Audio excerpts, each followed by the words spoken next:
인간의 기본적인 가장 우선적인 욕구입니다. 사람은 누구나가 다 자기 생명을 귀하게 여깁니다. 자신의 안전만큼 중요한 것이 없기 때문입니다. 가나안 땅에 대대로 살아온 7 부족들은 이스라엘의 정체를 이제야 확실히 알았습니다. 이스라엘은 애굽에서 하나님이 일으키시는 기적으로 출애굽을 하였고 기나긴 여정을 마치고 요단강을 건너서 요단강을 마른 땅같이 밟고 가나안 땅에 들어왔습니다. 그리고 견고한 성 여리고를 무력 충돌 없이 정복을 하고 모든 사람을 죽이고 전리품을 가져갔습니다. 아이성 전투에서는 지는 것 같다가 다시 정복해 버렸습니다. 그리고 사울에는 의지를 보이지 않고 태연히 에발산과 그리심산에 가서 하나님 앞에 제사를 드리고 하나님의 율법을 선포하는 광경을 자신들의 첩자를 통하여서 지켜보았습니다. 이스라엘은 가나안 땅의 빈 공간에서 살려고 하는 것이 아니라 모든 가나안의 사람들을 진멸을 하고 완전히 차지하려고 하는 저들의 정체를 알게 된 것입니다. 그러자 가나안의 모든 부족들은 1급 비상 경계령을 내렸습니다. 한 성읍 한 성읍이 이스라엘의 군대 앞에서 점령당하는 것을 우리가 보지 말고 힘을 합쳐서 이스라엘을 대항하기로 한 것입니다. 이것은 세상의 상식에서 최고의 지혜요 전략이었던 것입니다. 이런 가나안 족속의 동맹들 가운데 히위 부족들은 가나안 사람들과 동맹하기를 거절합니다. 그들은 하나님과 이스라엘의 하나님과 이스라엘의 하나님과 싸우는 것에 있어서는 승산이 없다고 하는 것을 알았습니다. 그들은 이스라엘과 대적해서 싸우기보다는 화친하는 것이 살 길이라고 히위 부족은 선택합니다. 그래서 히위 족속의 대표로 기브온 사람들을 보내서 화친 조약을 맺게 합니다. 지난 시간에 살펴본 것처럼 저들은 먼 지방에서 온 것처럼 완벽한 위장을 하고 화친 조약을 맺자고 했습니다. 이때 여호수아와 이스라엘의 족장들은 기브온 사람들의 속임수에 넘어가고 맙니다. 기브온 사람들이 자신을 낮추고 스스로 종이 되겠다고 하니 기분이 좋았습니다. 이스라엘에게 유익이 될 것만 같았습니다. 거기에다가 저들이 하나님의 능력을 인정을 하고 하나님의 명성 때문에 먼 땅에서 왔다고 하니 저들의 경계심이 풀렸습니다. 우쭐해졌습니다. 하나님의 말씀을 생각하거나 기도할 여유를 찾지를 못했습니다. 결국 기브온족은 이스라엘 백성들과 화친 조약을 맺는 자신들의 목적을 성취하게 됩니다. 이 시간 기브온 사람들의 생존이라는 제목으로 하나님의 말씀 받고자 합니다. 지난 시간에는 기브온과의 사람들과의 화친 조약에서 이스라엘 백성들의 입장에서 살펴봤다면 오늘은 기브온 사람들의 입장에서 살펴보고자 합니다. 하나님의 말씀을 듣는 여러분들에게 하나님께서 은혜 주시기를 바랍니다. 첫째로 기브온 사람들의 생존은 거짓말로 보존된 생존입니다. 읽은 16절과 17절 말씀 같이 읽읍시다. 그들과 언약을 맺은 후 3일이 지났어야 그들은 근린에 있어 자기들 중에 거주하는 자라 함을 들으니라. 이스라엘 자손이 진행하여 제3일에 그들의 여러 성읍에 이르렀으니 그 성읍은 기브온과 그비라와 부에롯과 기랏여아림이라 라고 합니다. 히위족 속의 다 부족들의 성읍을 말합니다. 이스라엘은 기브온 사람들과 화친 조약을 맺은 지 3일이 지나서야 저들의 정체를 알게 되었습니다. 먼 땅에서 온 것이 아니라 바로 옆에서 3일 길 거리에서 왔다고 하는 것을 알게 된 겁니다. 고대 사회에서 국가 간의 화친 조약을 맺게 되면 서로 상대방의 국가를 방문을 하는 것이 관례입니다. 이스라엘 사람들이 조약을 맺고 난 다음에 기브온 사람들을 따라서 저들이 거주하는 성읍에 도착하니 3일 길밖에 되지 않았던 것입니다. 3일 후에 이스라엘은 기브온 사람들의 땅이 멀리서 있는 것이 아니라 바로 이웃에 있다고 하는 것을 알게 되었습니다. 이스라엘 사람들은 속았다고 하는 분노심과 수치심으로 인하여서 마음이 찹찹해졌습니다. 그런데 우리는 여기서 역사적인 교훈 한 가지를 점검을 하고 지나가야 됩니다. 히위족 속의 기브온 거민들은 이스라엘을 속이기 훨씬 이전에 야곱의 12 아들들이 하나님의 이름으로 맹세하고 희위 족속을 먼저 속였다고 하는 사실입니다. 창세기 34장에 보면은 야곱의 딸 디나가 희위 족속의 세겜성에 놀러 갔다가 그 성의 주장 세겜에게 강간당하는 사건이 창세기 34장에 기록됩니다. 그리고 세겜은 그 아비 하몰과 함께 야곱에게 찾아와서 당신의 딸 디나를 나의 며느리 내 아들의 아내로 달라고 부탁합니다. 이때에 분노한 야곱의 아들들은 세겜성 사람들에게 약속합니다. 우리와 같이 할례를 받으면 우리와 화친할 것이고 혼인관계를 맺겠다고 거짓 약속을 500년 전에 했습니다. 세겜성 사람들은 그 말을 철석같이 믿고 모든 남자들이 할례를 받고 고통을 받게 되었습니다. 이때에 야곱의 아들들이 쳐들어가서 성 안의 모든 남자들을 죽여버렸습니다. 그리고 그 성에 있는 모든 전리품을 빼앗아버린 적이 있습니다. 세월이 흘러서 디나 사건이 있은 지 500년이 지났습니다. 이제는 이스라엘이 희위 족속에게 속임을 당하게 됩니다. 그때에 뿌린 씨를 거두게 된 것이지요. 하나님의 경륜 가운데 희위 족속이 가나안의 7 족속을 진멸하는 중에 살아남은 것은 지난날 이스라엘의 아들들, 야곱의 아들들이 저질렀던 디나 사건에 대한 하나님의 위로라고 해도 무방할 것입니다. 이제 이스라엘이 희위 족속 기브온 사람들에게 속임을 당합니다. 사람이 무엇으로 심든지 그대로 거둔다는 말을 이 500년이라고 하는 세월이 지나가서 거두고 있는 이 장면, 이 기막힌 장면을 보십시오. 야곱이 형들을 속이고 눈이 어두운 아버지를 속여서 장자의 축복을 받았습니다. 그러나 야곱의 온 생애는 속임을 당하게 됩니다.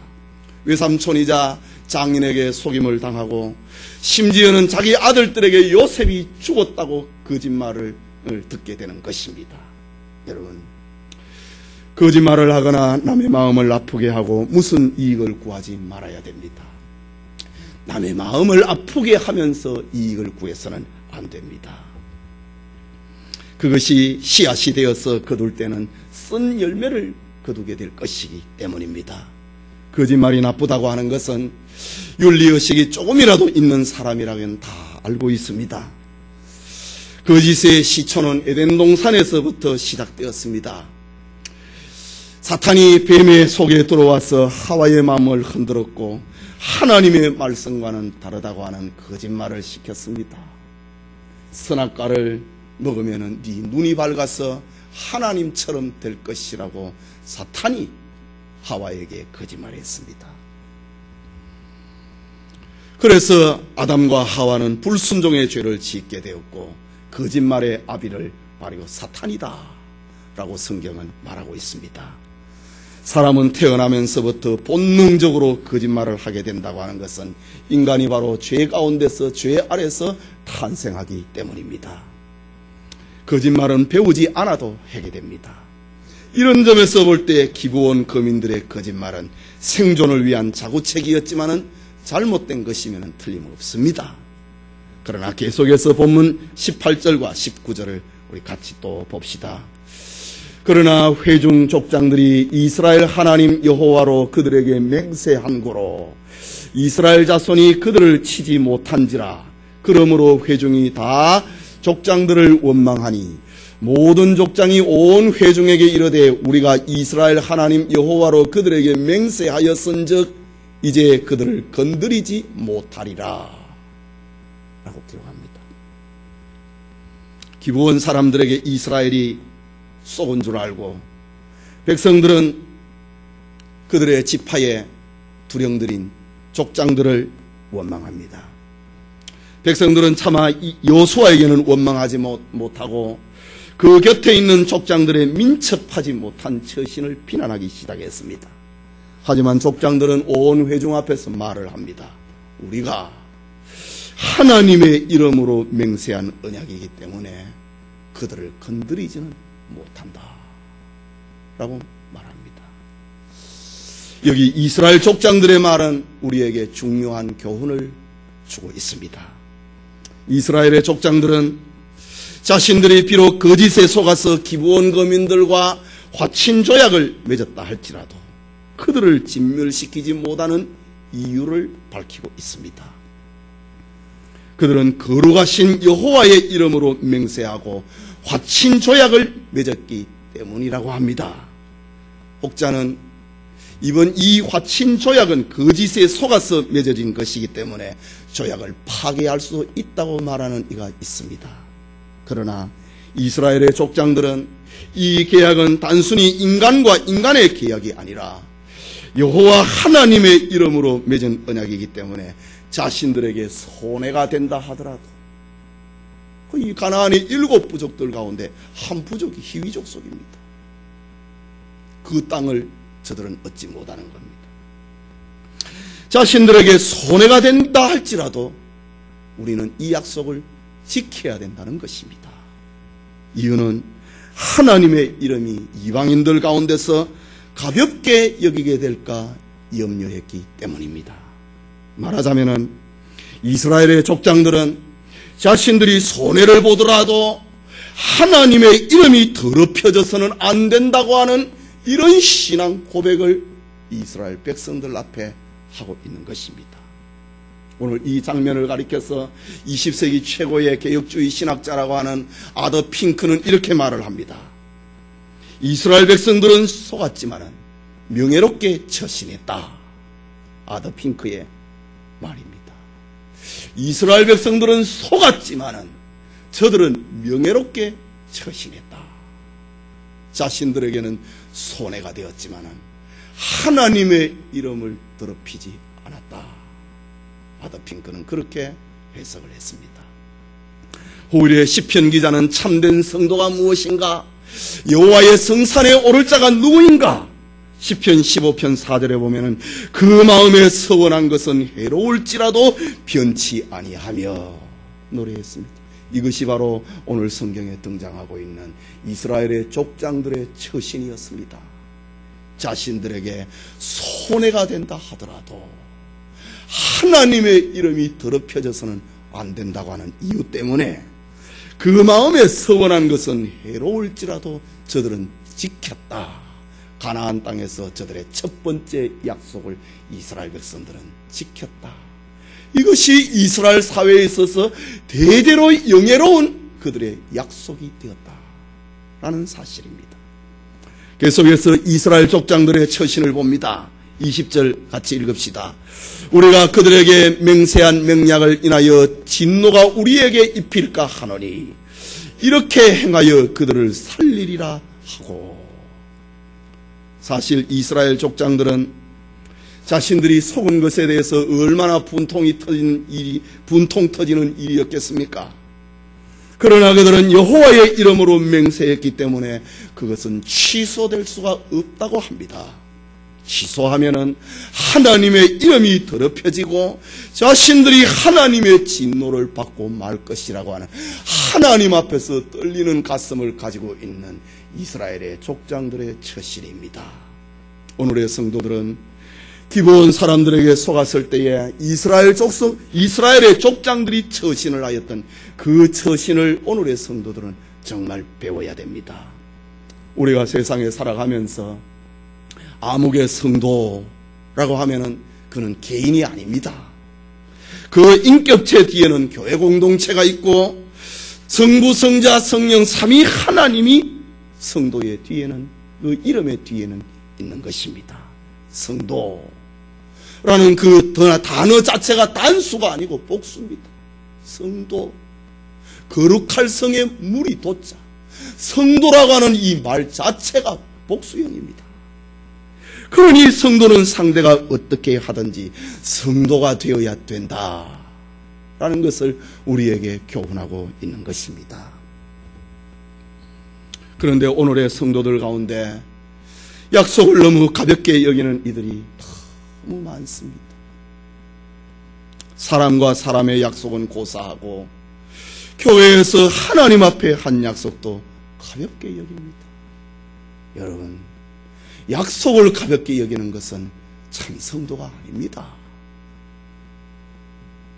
특별히 하나님 앞에서 한 약속을 이렇게 가볍게 여기는 것은 하나님의 이름을 더럽히는 것입니다. 교회에서 세례를 받을 때 한 약속, 집사, 권사, 장로로 임직을 받을 때 하나님 앞에 한 서약을 가볍게 여깁니다. 아니, 그것을 기억하지도 못합니다. 그것은 참으로 온당하지 못한 처신입니다. 서약을 잊어버리고 서약을 파기한다고 하는 것은 그의 삶에 있어서 하나님의 이름이 더럽혀지고 있다는 것을 잊지 말아야 됩니다. 우리는 자신의 이해관계보다도 자신의 이익보다도 하나님의 이름이 더럽혀지는 것을 더 무겁게 생각을 하였던 저 이스라엘 족장들의 처신을 우리는 배워야 됩니다. 시편 91편 14절에 하나님이 가라사대 저가 나를 사랑한즉 내가 저를 건지리라.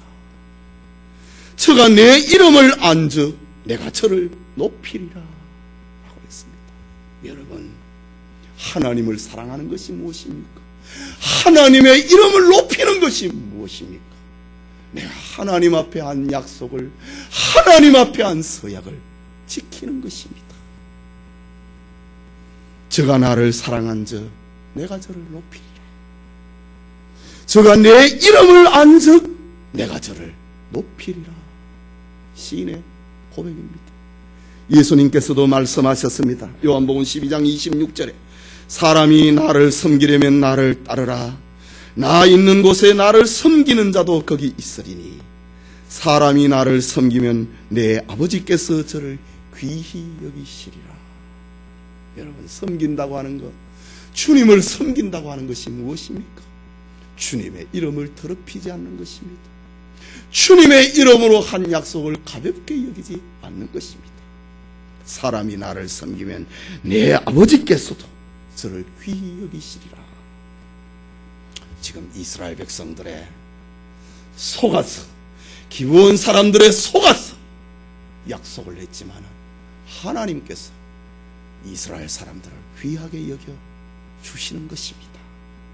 우리 성도들의 삶에 하나님의 이름이 존귀하게 여김을 받기를 소원합니다. 하나님의 이름으로 한 약속, 그것을 가볍게 여기지 않기를 바랍니다. 그것이 너가 내 이름을 안즉, 네가 내 이름을 그렇게 귀하게 여겼느냐, 네가 내 이름을 안즉 내가 너를 귀히 여기리라, 높이리라. 이 축복이 우리 교우들에게 있기를 소원합니다. 그게 둘째로, 기브온 사람들의 생존은 믿음으로 보존된 생존입니다. 이미 살펴본 것처럼 기브온 사람들은 스스로 이스라엘을 찾아와서 멀리서 온 것처럼 거짓으로 꾸미고 심지어 종이 되겠다고 하면서 이스라엘 사람들과 화친하려고 했던 이유가 무엇입니까? 그것은 살고 싶었기 때문입니다. 본문 22절을 보십시오. 여호수아가, 같이 봅시다. 여호수아가 그들을 불러다가 일러 가로되 너희가 우리 가운데 거주하거늘 어찌하여 우리는 너희에게서 심히 멀다 하여 우리를 속였느냐? 왜 속였느냐? 왜 온갖 위장을 하고 우리를 속였느냐? 라고 말을 할 때에 기브온 사람들의 대답을 보십시오. 24절입니다. 같이 읽읍시다.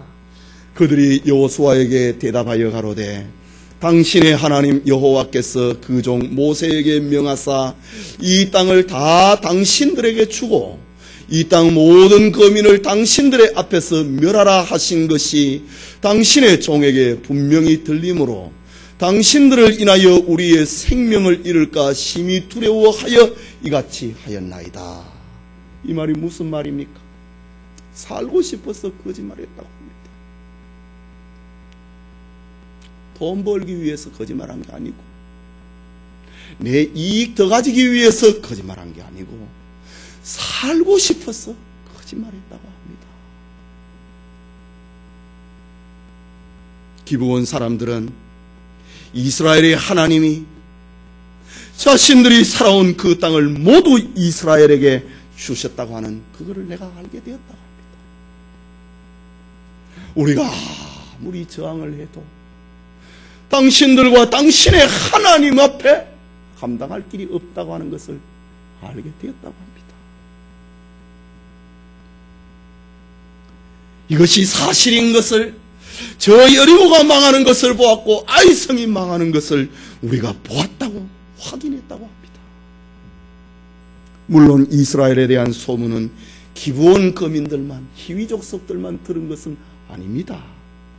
여호수아서 9장 1절과 2절에 보면은 요단 서편 산지와 평지와 레바논 앞 대해변에 있는 헷 사람과 아모리 사람과 가나안 사람과 브리스 사람과 히위 사람과 여부수 사람의 모든 왕이 이 일을 듣고 모여서 일심으로 여호와와 이스라엘로 더불어 싸우려 하더라. 이스라엘 백성들이 이 땅의 사람들을 다 멸한다고 하는 것, 이스라엘의 하나님이 우리를 다 이 땅에, 가나안 땅에 살고 있는 사람을 다 죽인다고 하는 것, 가나안의 모든 사람이 다 들었습니다. 다 알게 되었습니다. 저들의 정탐꾼들을 통하여서 시시각각으로 저들은 보고를 받았습니다. 그런데 그들은 위기를 극복하기 위해서 연합해서 함께 이스라엘과 싸우자, 이스라엘과 대적하자 라고 했습니다. 하지만 기브온 거민들은 그들의 연합에 함께하지 않았습니다. 그들은 하나님을 대적하고 이스라엘을 함께 공격하는 악에서 우리는 빠지겠다고 한 것입니다. 그리고 스스로 종이 되기를 각오하고 이스라엘을 찾아와서 속여서라도 화친하고 살고 싶었던 것입니다. 기브온 사람들의 이런 행동을 세상에서는 배신이라고 합니다. 하지만 우리는 여기서 귀한 교훈을 얻어야 됩니다. 오늘 본문은 우리에게 윤리적인 면을 가르치는 것이 아닙니다. 여러분, 윤리적인 면으로 우리가 성경을 본다면 기브온 사람들은 정말 나쁜 사람들입니다. 성경은 여러분 우리에게 윤리를 가르치는 책이 아닙니다. 오늘 이 성경을 가지고 윤리적으로 해석을 하는 사람들은 성경을 바로 보지 못하는 것입니다. 성경은 윤리를 가르치는 책이 아니라 구원을 알려주고 있는 책입니다. 죄악된 세상에서 사람이 어떻게 구원받을 수 있는가, 이것을 알려주고 있는 것이 성경입니다. 인간적인 방법에서 볼 때에 기브온 사람들은 가나안 사람들과 지금까지 대대로 같이 살았는데 저들과 연합을 하지 아니하고 저들의 조직에 함께하지 않는 것은 배신행위입니다. 그러나 기브온 사람들은 세상 조직과 연합을 하지 않고 거짓말을 해서라도 하나님의 백성이 되고 싶었던 구원의 이야기가 바로 오늘 성경의 초점이라고 하는 것을 잊지 말아야 됩니다. 그렇다면 오늘 여호수아서 9장 후반부는 기브온 사람들의 신앙 이야기입니다.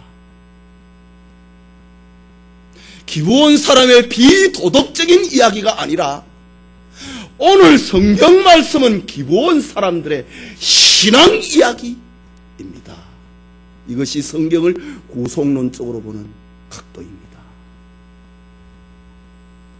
기브온 사람들의 모습은 얼마 전 여리고성의 기생라합과 같은 차원에서 우리는 봐야 됩니다. 기브온 사람들은 살기 위해서 여호수아와 이스라엘 백성들 앞에서 거짓말을 했습니다. 라합도 살기 위하여서 자기 동족들에게 거짓말을 했습니다. 기브온 사람들은 이스라엘의 하나님에 대해 소문을 듣고 여호수아를 찾아왔습니다.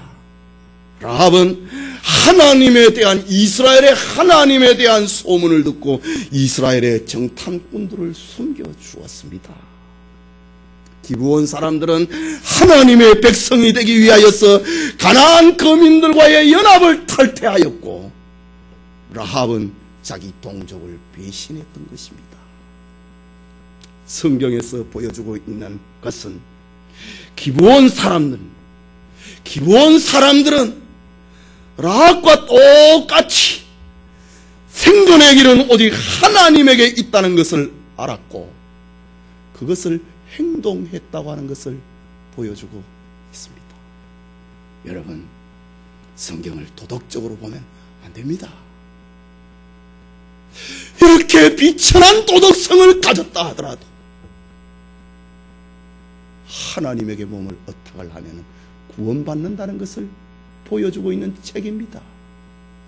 온 이스라엘 백성들 가운데서 정죄를 받아서 십자가 한편에 달려 죽었던 그 강도를 보십시오.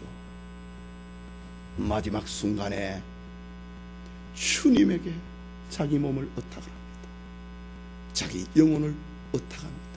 당신의 나라가 임할 때에 나를 기억하소서.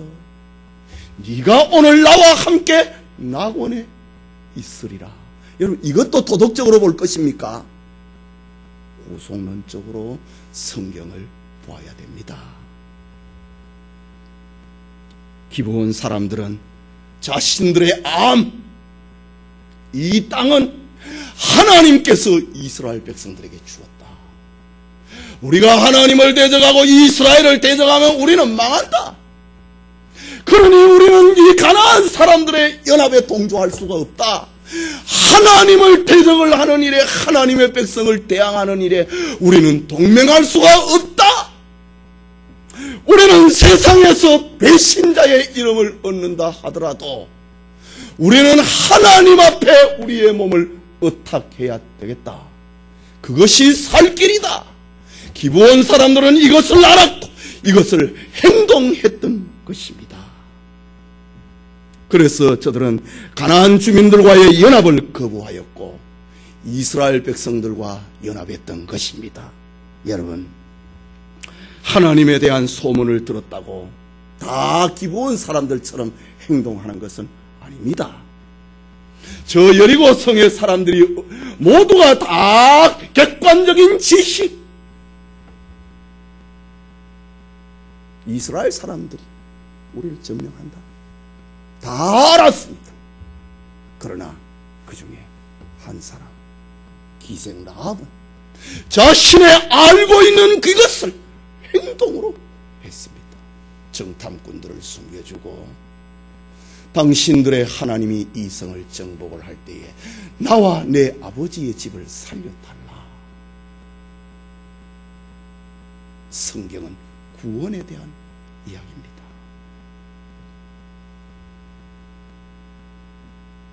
하나님에 대한 소문을 가나안의 모든 사람들이 듣고 다른 모든 족속들은 힘을 합하여서 이스라엘과 함께 싸우려고 했습니다. 이것이 세상의 방식이고 이것이 애굽의 바로왕의 방식이고 하나님 앞에 저항하면 망한다고 하는 것을 알면서도 더욱 강팍해졌던, 그러다가 망했던 저 애굽의 바로왕의 삶의 방식이고 이 세상 사람들의 삶의 방식입니다. 그렇다면 오늘의 교회와 성도는 어떤 삶의 방식으로 살고 있는가? 기브온 사람들은 우리에게 정말 많은 것을 교훈하고 있습니다. 기브온 사람들의 보여주고 있는 삶의 방식으로 사는가? 아니면 가나안 족속들이 보여주었던 삶의 방식으로 살 것인가? 힘을 모아서 하나님을 대적하는 방식인가? 아니면 종이 되어서라도 하나님의 편에 연합하는 삶의 방식을 좋아하는가? 인간의 구원은 힘의 연합에 있는 것이 아니라 하나님에게 있다고 하는 것을 기브온 사람들을 통해서 우리에게 보여주고 있습니다. 기브온 사람들은 하나님에 대한 소문을 들었고 그것을 하나님의 편에 서기로 결단을 내린 것입니다. 이것이야말로 멸망하는 세상 속에서 살아남는 생존의 길이라는 것을 우리에게 보여주고 있습니다. 말하자면 기브온 사람들의 이런 행동은 신앙의 결단이었습니다. 여러분, 여리고 전투에서 승리했던 이스라엘이 아이성을 자신들의 힘으로 계산을 하고 스스로 아이성을 치려고 했던 것에 비하면은 기브온 사람들은 자신들의 힘이 아니라 연합하는 가나안의 동맹군에 가입하는 그것이 아니라 그것을 포기하고 오직 하나님 앞에 연합되고자 했던 것이 어쩌면 더 아름다운 신앙인 것입니다. 기브온 거민은 헤어진 전대와 헤어지고 찢어져서 기운 가죽 포대주를 나귀에 싣고 다 낡아서 기운 신발을 신고 낡은 옷을 입고 곰팡이가 피어있는 떡을 가지고 여호수아에게 찾아와서 거짓으로 멀리서 온 것처럼 가장해서 이스라엘과 화친하자고 했습니다. 비록 거짓말을 하고 있지만은 의심 많은 가나안의 사람들, 의심 많은 기브온 사람들의 편에서 볼 때에 소문으로만 들었던 하나님이 이미 그들의 마음속에 절대하신 하나님으로 군림하고 있었다는 증거입니다. 우리가 하나님 앞에 항복해야 산다. 모든 기본적인 기초적인 신앙의 양식을 갖추지 못했던 기본 사람들입니다. 이것이 자기 지금까지 살아왔던 삶의 모습입니다. 의심하고 다투고 분쟁하고 이런 가운데서 정말 세련되지 못하고 정말 다듬어지지 못하는 도덕성을 가지고 있는 기본 사람이라 하더라도 우리가 살 길이 무엇인가? 하나님을 대항하면 죽는다. 우리가 종이 돼서라도 이스라엘 사람들과 화친해야 된다. 이것은 기브온 사람들의 마음속에 하나님이 절대하신 하나님이 자리 잡고 있다는 증거인 것입니다. 하나님이 그 마음에 없으면은 가나안의 6부족하고 똑같이 되어버립니다. 우리 연합해서 하나님을 대항하자. 연합해서 이스라엘과 싸우자. 그러나 기브온 사람들은 그 마음속에 하나님이 자리 잡으니까 비록 도덕성은 다듬어지지 못했다 하더라도 우리가 하나님에게로 가자. 속에서라도 살고자 했던 것입니다. 이렇게 볼 때에 기브온 거민들의 거짓말 화치는 이스라엘 백성들에게 많은 부끄러움을 주고 있다고 해도 과언이 아닙니다. 이스라엘에게 있어서 하나님은 절대하신 분으로 존재하지 못할 때가 많았습니다. 당장 아이성 전투에서만 해도 하나님이 절대적인 분으로 자리 잡고 있었다면 자신들의 힘만 믿고 3,000명을 보내지 않았을 것입니다. 자기들의 힘을 과시하고 제멋대로 아이성을 공격을 하다가 쓰디쓴 패배를 맛보았지 않습니까? 절대하신 하나님이 승리한 이스라엘 백성들의 마음속에 그들의 마음속에는 절대하신 하나님이 없었습니다.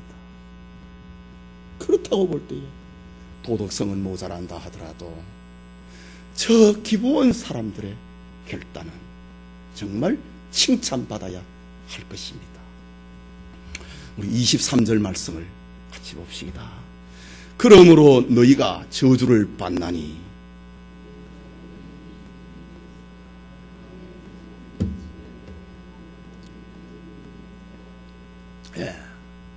우리 아주 중요한 말씀인데 23절 다시 읽읍시다. 그러므로 너희가 저주를 받나니 너희가 영영이 종이 되어서 다 내 하나님의 집을 위하여 나무를 패며 물을 깃는 자가 되리라. 여러분은 이 말씀을 어떻게 보고 계십니까? 여호수아의 이 말은 거짓말한 기브온 사람들을 향한 징계뿐이라고 생각하십니까? 기브온 거민의 입장에서는 영영이 이스라엘의 종이 되고 하나님의 집에서 나무를 패고 물기는 자가 된다고 하는 것은 분명 자존심 상하는 일임에는 틀림없습니다. 그러나 이때의 기브온 사람들이 하고 있는 말을 보십시오. 25절입니다. 같이 읽읍시다. 보소서, 이제 우리가 당신의 손에 있으니 당신의 의향에 좋고 옳은 대로 우리에게 행하소서 한지라. 기브온 사람들의 대답입니다. 보소서, 이제 우리가 당신의 손에 있으니 당신의 의향에 좋은 대로 우리에게 행하소서. 나무 패는 자로 삼아도 괜찮고 물기는 자로 삼아도 되고 당신들의 집에 심부름을 시켜도 괜찮고 하나님의 성전에서 심부름 시켜도 괜찮습니다. 당신의 의향에 좋은 대로 하소서. 기브온 사람들의 대답입니다. 이 말은 우리는 당신들의 손에 있으니 당신들 마음대로 행하시라는 말입니다. 다시 말해서 기브온 사람들은 하나님이 함께 하시는 이스라엘과 우리가 연합된 것으로만 족합니다. 우리가 하나님의 백성이 된 것으로만 해도 우리는 족합니다. 우리에게 어떤 대우를 해도 괜찮습니다. 이 말입니다. 기브온 사람들은 이스라엘 안에서 어떤 대우를 받고 살아가느냐, 여기에 관심이 없었습니다. 이제 자신들은 하나님의 백성이 되었고 이스라엘과 연합한 사람들이 되었으니, 조약을 맺은 사람들이 되었으니 당신들 마음대로 하십시오. 오늘 성경은 기브온 사람들의 믿음의 이야기입니다. 뿐만 아니라 기브온 사람들이 하나님의 집에서 물을 깃고 나무를 패는 일을 하라고 했습니다. 여러분, 이 말이 저주입니까? 이 일은 본래 이스라엘 백성들 중에 누가 맡은 일입니까? 이것은 하나님 앞에 특별하게 구별함을 받은 레위 족속 사람들이 받은 축복의 기업이었습니다. 레위인들이 하나님 가까이에서 섬기는 복을 기브온 사람들에게 너희들 나누어 가져라. 너희들도 레위 사람들처럼 하나님의 집에서 물을 깃고 나무를 패라. 너희들이 그렇게 하나님의 품에 거하고 싶으냐? 제일 가까운 곳에서 일하라고 하는 저주가 아니라 축복입니다, 여러분. 시편 84편 10절에서 12절에 보면은 주의 궁정에서 한 날이 다른 곳에서 첫날보다 나은즉 악인의 장막의 거함보다 내 하나님 문지기로 있는 것이 좋사오니 여호와 하나님은 해요 방패시라. 여호와께서 은혜와 영화를 주시며 정직히 행하는 자에게 좋은 것을 아끼지 아니할 것임이니이다. 만군의 여호와여, 주께 의지하는 자가 복이 있나이다. 여러분, 기브온 사람들이 이 복을 받은 것입니다.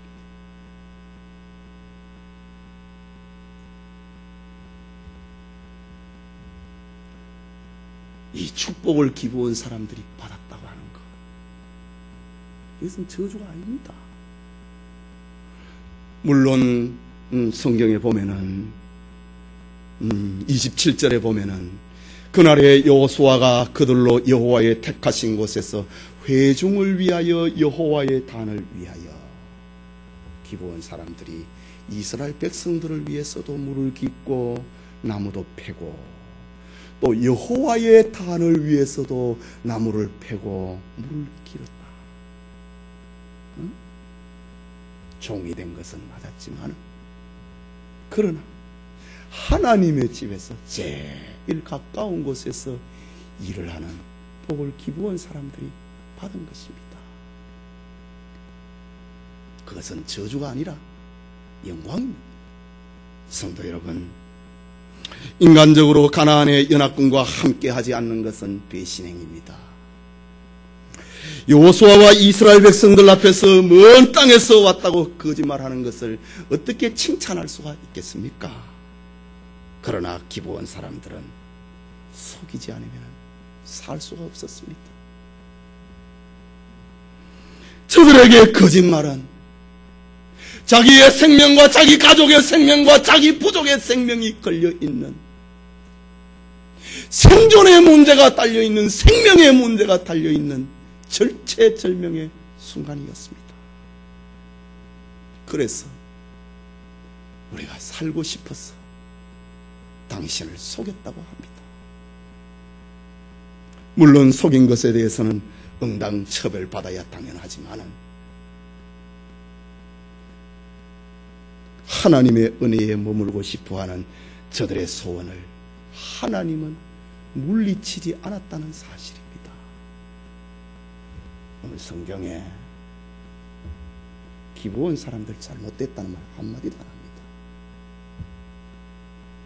이 당시의 배경을 보십시오. 잘못한 것에 대해서는 하나님이 즉각 개입하십니다. 그것이 여리고성에서 아간에 대한 형벌이었고 아이성 전투의 패배였습니다. 하나님께서는 거짓말을 해서라도 자신의 품에 거하고 싶어하는 기브온 사람들을 위해서는 아무 말씀 안 하십니다. 여러분 신기하지 않습니까? 우리가 다음에 강의할 내용이지만은 여호수아서 10장을 보면은 하나님은 기브온 사람들이 위기에 처하게 되었을 때에 하늘에서 우박을 내려서 칼에 죽인 사람보다 더 많이 죽이셨고 하늘에 떠있는 태양을 멈추어서라도 기브온 사람들을 구원하십니다. 하나님이 그들을 귀하게 여겼다는 말입니다. 여러분, 태양아 머무르라. 이 위대한 기적의 현장이 누구를 위해서 이루어진 전쟁이었는가?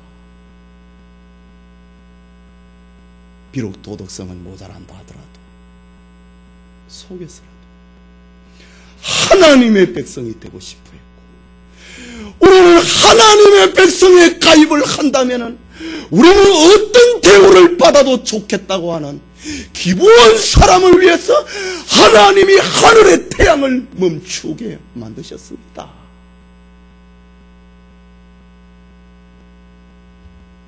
이유는 저들의 행동은 세상과 윤리적으로 판단해서는 안 된다는 말입니다. 저들의 믿음이었다는 것입니다. 기브온 사람들은 이스라엘에서 어떤 대우를 받든지 하나님의 백성이 되는 것이 좋았습니다. 가나안의 부족들을 벌하시는 하나님의 품에 안겼다고 하는 것, 그것만이 기브온 사람들에게는 좋았습니다.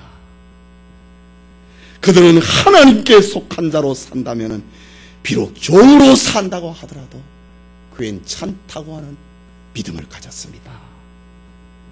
그렇다면 기브온 사람들과 오늘의 우리를 비교해 볼 때에 여러분들은 어떤 모습으로 살고 있습니까? 과연 신앙인입니까? 세상이 망한다고 하는 소리를 우리는 듣고 있습니다. 성경을 통해서 세상이 망한다고 하는 소리를 듣고 있습니다. 이 하나님의 소리 앞에 여러분이 지금 하나님과 동맹을 하고 있는지를 생각해 보십시오. 세상에 둘러붙어서 안 떨어지려고 하고 있는지를 기부원 사람들은 우리를 교훈하고 있습니다.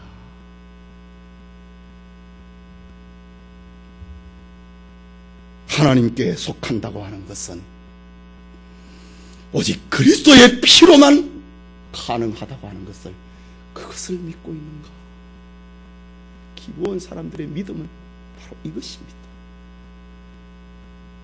우리가 세상에서 배반자로 낙인이 찍히고, 그래서 가나안의 부족들이 저 기부원부터 먼저 죽이자, 그렇게 하지 않습니까? 세상에서 저들의 동맹에서 탈퇴한다고 해서, 저들의 조직에서 이탈한다고 해서 배신자라고 하는 낙인이 찍혀도 나는 주님을 믿겠다고 했다, 나는 주의 품에 거하고 싶다고 했던 기본적 속의 믿음을 우리가 가지고 있느냐, 이 말입니다. 지금 그리스도의 십자가를 바라보고 살고 있습니까? 지금 세상이 망한다고 한다. 그 사실 앞에 다 들었다 이지. 그러나 기부원 사람들은 결단했습니다. 우리가 종이 돼도 괜찮다. 하나님의 품에 안기자. 그것이 바로 오늘의 그리스도인으로 산다고 하는 것입니다. 하나님의 백성으로 살 수 있다면 나에게 어떤 일이 일어나도 괜찮다고 하는 그 믿음을 기부원 사람들을 통해서 우리에게 보여주고 있는 것입니다. 오늘의 교인들이 생명력 있는 신앙생활을 하지 못하는 이유가 무엇입니까? 인간의 연합된 힘을 의지하고 있기 때문입니다. 세상의 조직에서 떨어지는 것을 죽는 걸로 생각을 하기 때문입니다. 눈에 보이는 힘을 의지의 대상으로 여기고 있기 때문에 생명력이 있는 신앙생활을 할 수 없는 것입니다. 하나님을 절대자로 여기지 않고 있기 때문에 우리의 신앙에 능력이 나타나지 않는 것입니다. 이것이 바로 멸망하는 사람들의 모습이라고 하는 것을 기억해야 됩니다. 인간의 연합, 인간의 힘, 그것은 하나님의 심판 앞에서 무용지물임을 보여줍니다. 그 힘을 의지하고 살기보다는 하나님의 품에 안기겠다. 세상의 힘을 의지하고 동맹을 하겠다. 나는 그 조직에 떨어지면 죽는다. 이것은 참으로 어리석은 행동입니다.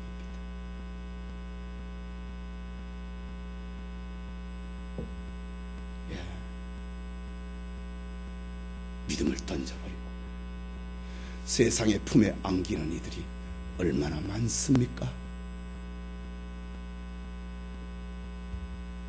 인간의 가장 놀라운 지혜가 무엇입니까? 그것은 하나님에게 항복하는 것입니다. 비록 종으로 산다 하더라도 하나님께 속한 것을 기쁨으로 여기고 믿음으로 사는 것입니다. 이것이 하나님 신앙하는 자의 삶의 모습입니다. 참된 신자라고 하는 것은 세상에 연합하여서 하나님을 대적하는 자가 아니라 그 조직에서 떨어지지 않는 것, 하나님을 대적하는 겁니다. 겸손하게 하나님 앞에 굴복하는 것이 참된 신자입니다.